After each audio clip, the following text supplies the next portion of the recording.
ভাগ্য রজনী সেটা হচ্ছে সবে কদর। সেটা কি আপনারা সবাই ইমান মুফাসসাল পারেন না?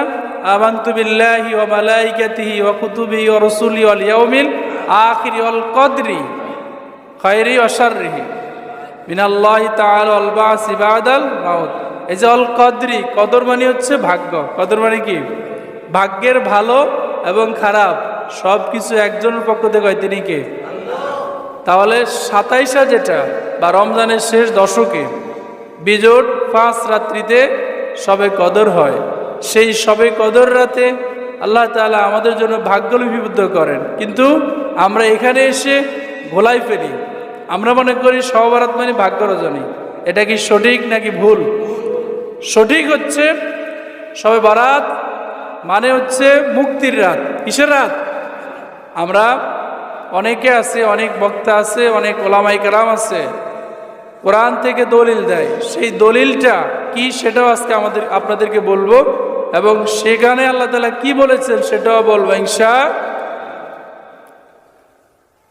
কোরআনুল কারীমের যে আয়াত দিয়ে অনেক ইমাম, খতিব, ওলামায়ে কেরাম দলিল পেশ করেন সবে বরাত মানে ভাগ্য রজনী, সে আয়াতটুকুন আমি এখন তেলাওয়াত করব। এটি সূরা দোখানের মধ্যে এসেছে। আল্লাহ সুবহানাহু ওয়া তাআলা বলেন,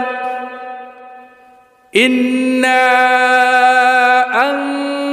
আনজালনাহু ফি লাইলাতিন মুবারাকাতিন ইন্না কুন্না মুনজিরিন ফিহা ইউফরাকু কুল্লু আমরিন হাকীম।